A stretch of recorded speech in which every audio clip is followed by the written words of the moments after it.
নমস্কাৰ, মই শাকিল আহমেদ আপোনালোক সকলোকে আজিৰ এই ভিডিঅ'লৈ স্বাগতম জনাইছোঁ। আজি সমগ্ৰ দেশত সমাপ্ত হ'ল প্ৰথম পৰ্যায়ৰ লোকসভা নিৰ্বাচন। সমগ্ৰ দেশৰ 21খন ৰাজ্যৰ সৰ্বমুঠ 102টা লোকসভা সমষ্টিত আজি অনুষ্ঠিত হৈছে লোকসভা নিৰ্বাচন। আৰু লোকসভা নিৰ্বাচনৰ ভোট গ্ৰহণৰ জৰিয়তে 21খন ৰাজ্যৰ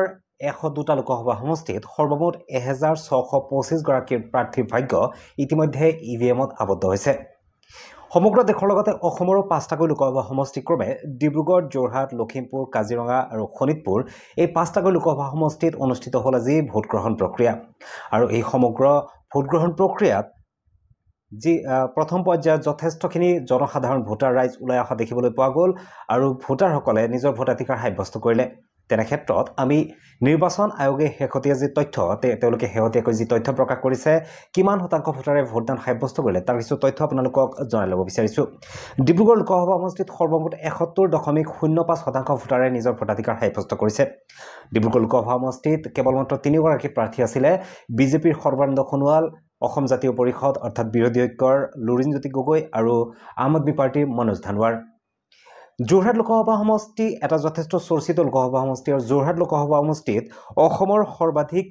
ভোটদান সম্পন্ন হৈছে। কাৰণ যি 5টা লোকসভা সমষ্টি, এই 5টা লোকসভা সমষ্টিৰ ভিতৰতে সৰ্বাধিক ভোটদান সাব্যস্ত কৰিছে যোৰহাট লোকসভা সমষ্টিৰ জনসাধাৰণে। যোৰহাটত 77.45% ভোটাৰে ভোটদান কৰিছে আৰু তেওঁলোকে নিজৰ ভোটাধিকাৰ সাব্যস্ত কৰিছে। যোৰহাট লোকসভা সমষ্টিত 77.45% ভোটাৰে।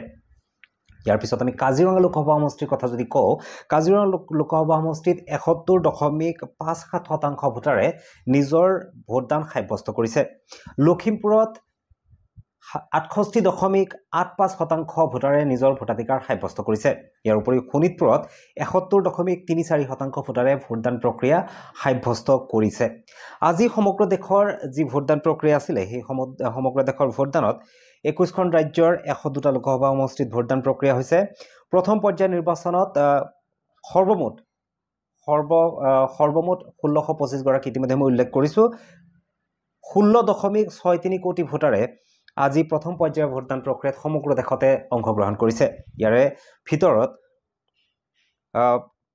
প্ৰথমবাৰৰ কাৰণে ভোটদান কৰা প্ৰাৰ্থীসকল হৈছে 35.67 লাখ ভোটাৰ প্ৰথমবাৰৰ কাৰণে ভোটদান সাব্যস্ত কৰিছে। আমি এতিয়া যদি অসমৰ প্ৰেক্ষাপটত যদি কোন জিকিব বা কোন নিজিকিব,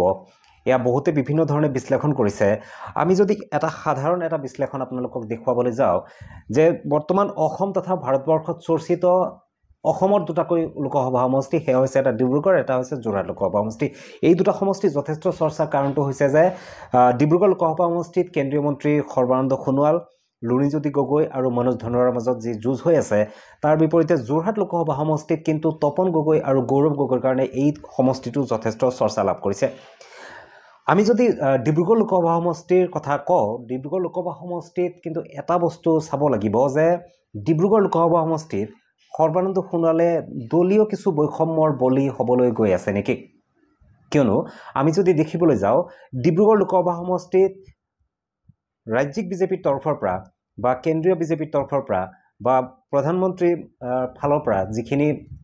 প্ৰচাৰ আচলতে কৰিব লাগিছিল সৰ্বানন্দ সোণোৱালৰ প্ৰতি, সেয়া কিছু কম হোৱা যেন লগা নাই নে? আপোনালোকে বা কি কয় কমেণ্টত জনাব পাৰে। এটা বস্তু মই আপোনালোকক উদাহৰণ দিব বিচাৰিম যে বৈষম্যৰ কিছু বলি হৈছে নেকি। কথাটো মই এইটো কাৰণেই কৈছোঁ কিয়নো প্ৰধানমন্ত্ৰী অসমত আহিছিলে 16 তাৰিখ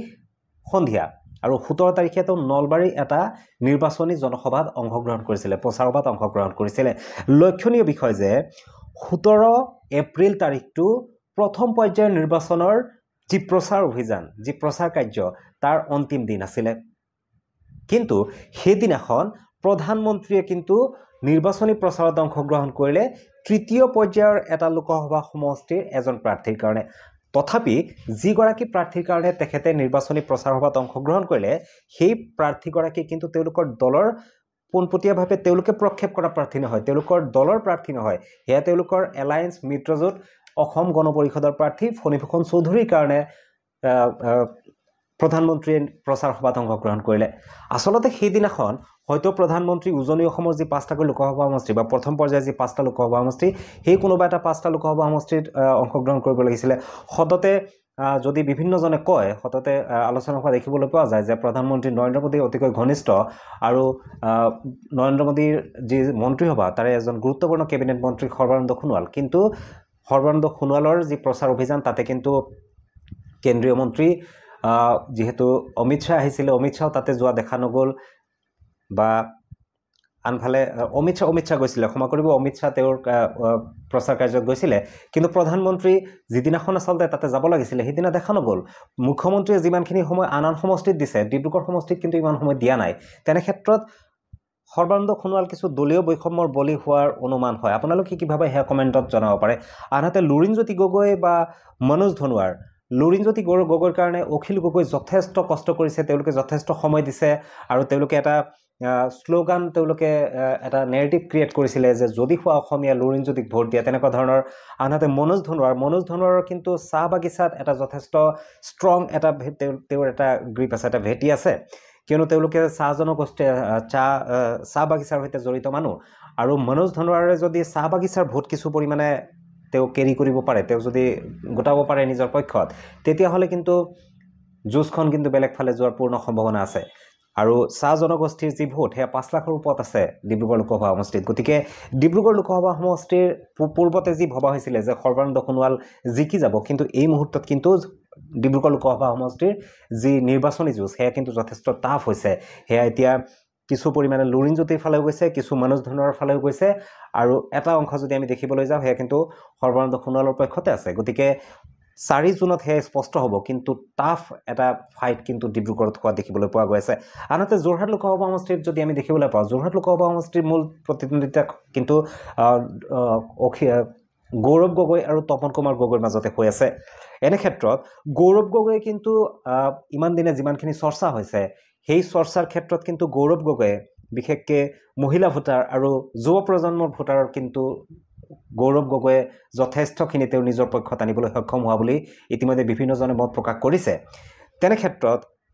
বিজেপি মিত্ৰজোঁটে বা মুখ্যমন্ত্ৰীয়ে বা অসম মন্ত্ৰীসভাৰ কেবিনেট মন্ত্ৰীসকলে তেওঁলোকে কেৱল মাত্ৰ প্ৰধানমন্ত্ৰী নৰেন্দ্ৰ মোদীক তৃতীয়বাৰৰ কাৰণে প্ৰধানমন্ত্ৰী পাতিব লাগে এই এটা শ্লোগান লৈ পেলাই তেওঁলোকে কিন্তু সম্পূৰ্ণ নিৰ্বাচনী বৈতৰণি কিন্তু উজনি অসমৰ যোৰহাটত তেওঁলোকে নিৰ্বাচনী বৈতৰণি পাৰ কৰিলে তেনে ক্ষেত্ৰত যুৱ ভোটাৰ আৰু মহিলা ভোটাৰৰ ক্ষেত্ৰত গৌৰৱ গগৈ কিন্তু যথেষ্ট আগবাঢ়ি আছে তাৰ উপৰিও যোৰহাট লোকসভা সমষ্টিত কিন্তু পূৰ্বৰে পৰা তৰুণ গগৈৰ দিনৰে পৰা আৰু বৰ্তমান গৌৰৱ গগৈৰ নিজৰ ভেটি হিচাপে কিন্তু গৌৰৱ গগৈৰ যথেষ্ট এটা ভোট বেংক আছে তেনে ক্ষেত্ৰত কিন্তু আজিৰ দিনত বিভিন্নজনৰ মতামত বা বিভিন্ন ভোটৰ যি অংশ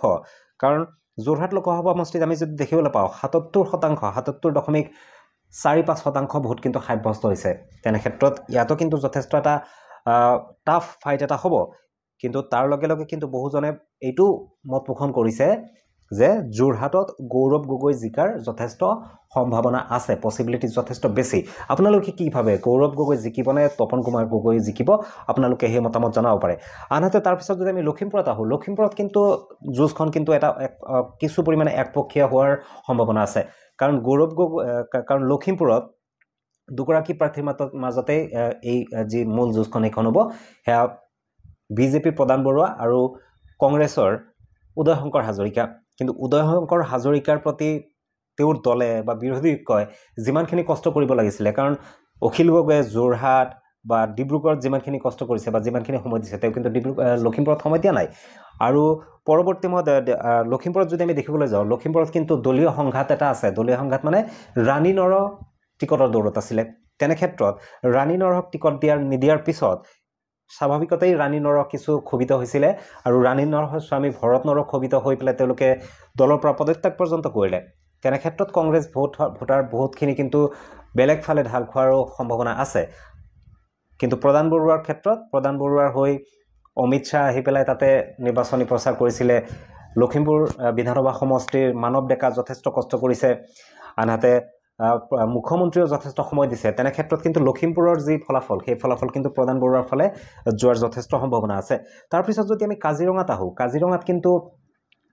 যুঁজখন তেনেকৈ হ'ব মূল যুঁজখন কংগ্ৰেছ আৰু বিজেপিৰ মাজতে হ'ব কংগ্ৰেছৰ ৰজলিনা তিৰ্কী আৰু বিজেপিৰ কামাখ্যা প্ৰসাদ তাছা ৰজলিনা নাথিৰ কি পূৰ্বতে যদিও তেওঁ বিধায়ক আছিলে কিন্তু এটা দীৰ্ঘ সময় মাজতে ভালেখিনি সময় তেওঁ কিন্তু কিছু যেহেতু বিধায়ক জয়ী হ'ব পৰা নাছিলে গতিকে নিষ্ক্ৰিয় হৈ আছিলে তেনে ক্ষেত্ৰত কিন্তু কামাখ্যা প্ৰসাদ তাছা যেহেতু সাংসদ হৈ আছিলে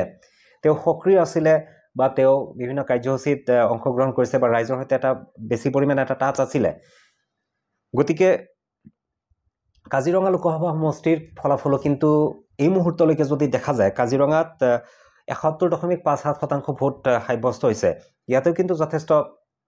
চাহ বাগানীয়া ভোট আছে চাহ বাগানীয়া ভোট কিন্তু ৰজলিনা নাথিকেও লাভ কৰিব আনহাতে কামাখ্যা প্ৰসাদ তাছাই কিন্তু লাভ কৰিব কিন্তু সামগ্ৰিকভাৱে যদি দেখা যায় তেতিয়াহ'লে কিন্তু কাজিৰঙা লোকসভা সমষ্টিত কামাখ্যা প্ৰসাদ তাছাই কিন্তু ভোট বেছি পৰিমাণে পোৱা যাব বুলি বিভিন্নজনে মত প্ৰকাশ কৰিছে বা আজিৰ দিনটোৰ যি বিভিন্ন ধৰণৰ যি ৰিপৰ্ট বা আজিৰ দিনটোৰ বিভিন্নজনৰ যি প্ৰতিবেদন বা বিভিন্নজনৰ যি বিশ্লেষণ তাতে কিন্তু এই কথাটো দেখিবলৈ পোৱা যায় আনহাতে যদি শোণিতপুৰ লোকসভা সমষ্টিত আহোঁ আমি তেতিয়াহ'লে শোণিতপুৰ লোকসভা সমষ্টিৰ যি নিৰ্বাচনী যুঁজ সেই নিৰ্বাচনী যুঁজটো কিন্তু ত্ৰিকোণীয় যুঁজ হ'ব কাৰণ তাতে কংগ্ৰেছ আছে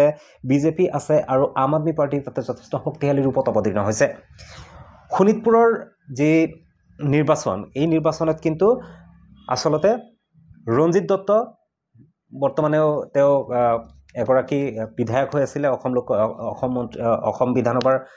তেওঁ বিধায়ক আনহাতে যি ঋষিৰাজ কন্দিন্য তেওঁ আম আদমি পাৰ্টিৰ আৰু প্ৰেমলাল গঞ্জু যিগৰাকী কংগ্ৰেছৰ প্ৰাৰ্থী তেওঁ কিন্তু ৰাইজৰ মাজত ইমান এটা বিশেষ কিন্তু তেওঁৰ কোনো প্ৰভাৱ দেখা যোৱা নাই কিন্তু আনকি তেওঁৰ নিৰ্বাচনী যি প্ৰচাৰ প্ৰক্ৰিয়া তাতেও কিন্তু তেওঁ ইমান বেছি সক্ৰিয়তাৰে বাকী যিসকল প্ৰাৰ্থী তেওঁলোকে যিমান চৰ্চা লাভ কৰিছিলে প্ৰেমলাল গঞ্জুৱে কিন্তু ইমান একটা চৰ্চা লাভ কৰিব পৰা নাই তাৰ বিপৰীতে কিন্তু ৰঞ্জিত দত্ত যথেষ্ট সক্ৰিয় কাৰণ ৰঞ্জিত দত্তৰ কাৰণে অসম মন্ত্ৰীসভাৰ সকলো মন্ত্ৰী আগবাঢ়ি গৈছে মুখ্যমন্ত্ৰী স্বয়ং আগবাঢ়ি গৈছে আম আদমি পাৰ্টিৰ ভেটি ডিব্ৰুগড়ত যিমান ষ্ট্ৰং তাৰ বিপৰীতে কিন্তু শোণিতপুৰত কিন্তু আম আদমি পাৰ্টিৰ ভেটি কিন্তু ইমান ষ্ট্ৰং নহয় তেনে ক্ষেত্ৰত আম আদমি পাৰ্টি শোণিতপুৰত কিন্তু জিকাৰ সম্ভাৱনা নাই তেওঁলোকৰ খুব বেছি পৰিমাণৰ ভোট তেওঁলোকে নিজৰ পক্ষত ল'ব নোৱাৰিব এনে ক্ষেত্ৰত কিন্তু শোণিতপুৰ লোকসভা সমষ্টিৰ যি মূল যুঁজ ত্ৰিকোণীয়া যদিও আমি ভাবিছোঁ কিন্তু শেষত গৈ পেলাই এই যুঁজটো কংগ্ৰেছ আৰু বিজেপিৰ মাজতে হোৱাৰ সম্ভাৱনা আছে এয়া মাত্ৰ কিছু আভাস আপোনালোকক দিলোঁ কিছু কথা আলোচনা কৰিলোঁ আপোনালোকে কি ভাবে কোন সমষ্টিত কোনে জয়ী হ'ব তাৰ সবিশেষ কিছু কথা আপোনালোকে কমেণ্টত জনাব পাৰে কিন্তু সদৌ কিন্তু আমি এটা কথা ক'ব লাগিব যে 4 জুনত সকলো স্পষ্ট হৈ যাব এতিয়া অসমৰ যি 5 লোকসভা সমষ্টিৰ 35 গৰাকী ভোটাৰৰ 35 গৰাকী প্ৰাৰ্থীৰ ভাগ্য এতিয়া ইভিএমত আবদ্ধ হৈছে আৰু 4 জুনত হেয়া নিশ্চিত হ'ব কোন জিকিব বা কোন হাৰিব কিন্তু এই মুহূৰ্তলৈকে আমি যদি দেখিবলৈ পাওঁ তেতিয়াহ'লে কিন্তু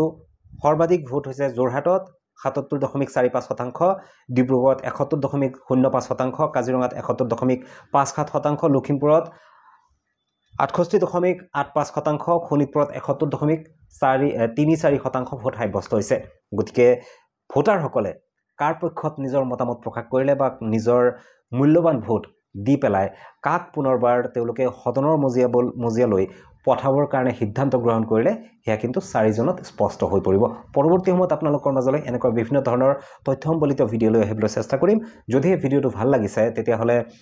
লাইক কৰিব যদি কিবা মতামত থাকে বা আপোনালোকে কোন জিকিব বা কোন হাৰিব বা কোন কিহৰ কাৰণে জিকিব এই কথাটো আপোনালোকে নিজৰ মতামত প্ৰকাশ কৰিব পাৰে কমেণ্ট কৰিব পাৰে আৰু প্ৰথমবাৰ কাৰণে যদি ভিডিঅ' চাইছে তেতিয়াহ'লে চেনেলটো ছাবস্ক্ৰাইব কৰি আমাৰ সৈতে সংযুক্ত হৈ থাকিব ধন্যবাদ আজিৰ কাৰণে ইমানতে সামৰিছোঁ জয় আই অসম